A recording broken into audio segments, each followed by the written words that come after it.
Yes, reka nongere ngusuze cyane kandi nguhe ikaze ngushimiye kuri ISMO gukurikirana kuri Blando TV cyo kugira ngo wumve amakuru agezweho. Amakuru tugezeho mu kanya ni urubanza rwaberaga mu rukiko rwisumbuye rwa Muhanga ni mu majyepfo y'u Rwanda. Urukiko rwakatiye igihano cy'igifungo cya burundu umugabo wahamijwe icyaha cyo kwica umugore we amunize n'icyaha cyabereye n'ubundi mu mudugudu wa Rugarama akagari ka Gifumba umurenge wa Nyamabuye.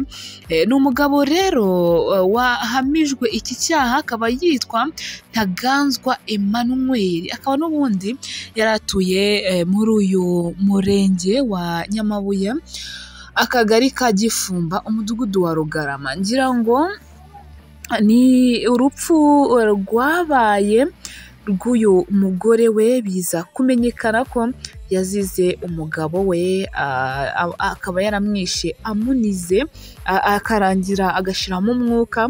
Uno mugabo nyuma yo gufatwa n'inzego zibishinzwe urubanza rwe rwaje kuba ruburanishwa mu ruhame, biza rero kurangira ahamwe n'iki cyaha. Inkuru yagiye ibabaza abantu benshi cyane bavuga bati ubugome buracyariho, abantu ni abagome cyane, aho umuntu yica umuntu bashakanye, umuntu babyaranye. Ese baba bapfuye iki kugeza ubwo umwana ananirwa guhunga undi bikarangira amunize cyangwa se amwishe? Reka nze mu kanya nkubwire yuko Perezida Kagame yavuze yuko imbaraga ziri gukoreshwa n'ubutegetsi bwa RDC mu gusaba amakipe yo ku mugabane w'Uburayi afitanye imikoranire n'u Rwanda gusesa amasezerano ngo ari impfabusa, ahubwo ko bakazikoresheje bahangana n'ibibazo by'igihugu cyabo cyangwa se ibibazo biri muri leta ya Kongo. Ndaje nkubwire byinshi rero ku byagarutsweho na nyakubahwa Perezida wa Repubulika y'u Rwanda Paul Kagame.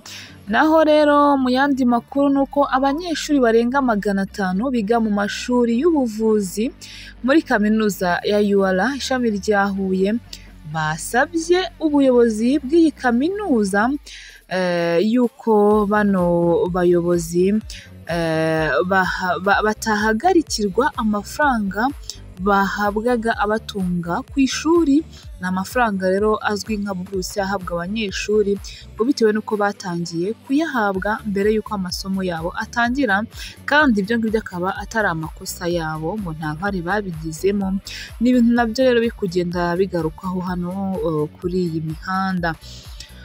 Ikindi rero reka nze mpite nkubwira byinshi cyane ku makuru agiye atandukanye, yaba ari kugaruka ku gihugu gituranye n'u Rwanda cyangwa se n'andi yo hanze y'u Rwanda. Ariko hari inkuru ngeze hano nahanga ivuga ko Dmitry Medvedev wigeze kuyobora Uburusiya yise perezida wa Ukraine, ni ukuvuga Volodymyr Zelensky, umubeshyi nyuma y'uko aherutse guhakana ko inkunga Leta Zunze Ubumwe za Amerika yahaye igihugu cye mu ntambara ahanganyemo n'iki gihugu cy'Uburusiya zitagera kuri miliyari 200 z'amadolari ndetse atazi n'icyo zakoze. Ayo nguko amakuru agezweho.